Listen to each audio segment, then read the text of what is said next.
guys, good morning. So, Andy here, the PhotoX Rider. So, wala tayong shoot today, pero back to normal tayo. So, magpapack ulit tayo ng Shopee.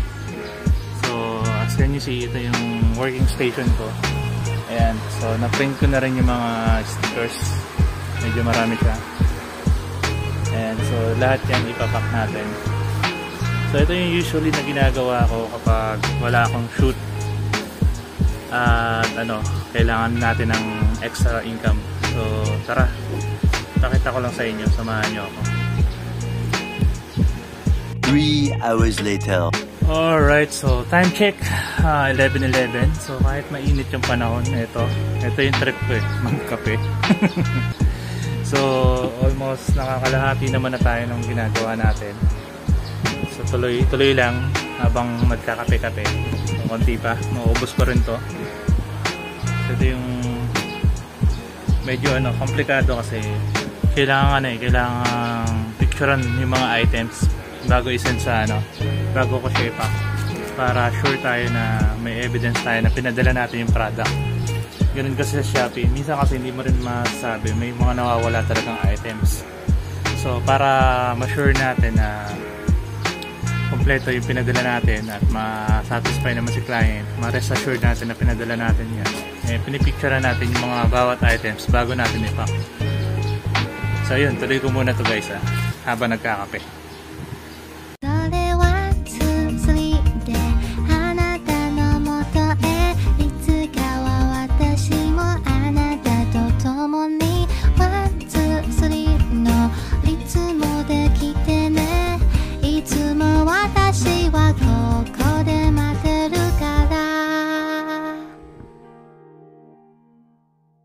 Pala sa inyo guys, sample ng ginagawa ko. So ito, pag nandito na yung items, we will check parehas yun naman dun sa item na nasa natin,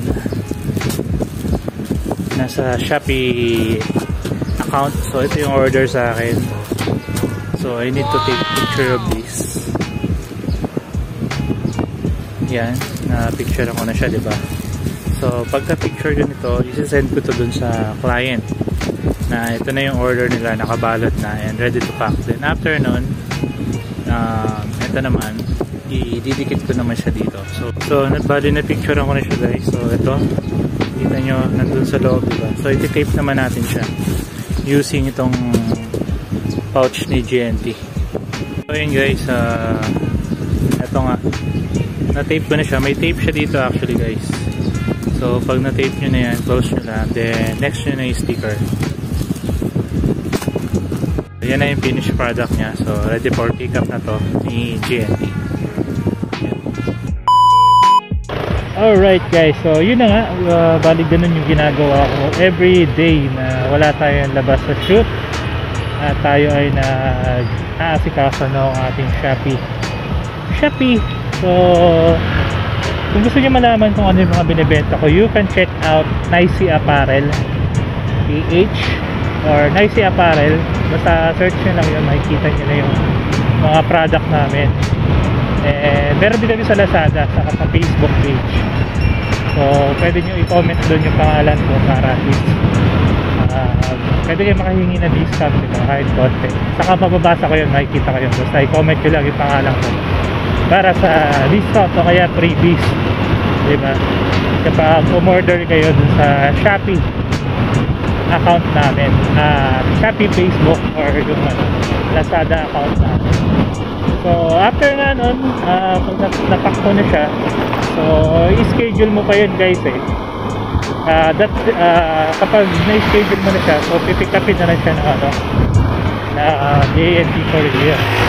And ayun na, sinilap ko na ng bahala ng silver na. Okay, so that's it for now guys. I think sana nag-enjoy kayo sa napanood ko. Pasensya na sa audio, hindi ko ginagamit ng accent cam dahil nyo ba kung bakit, kasi nawawala siya.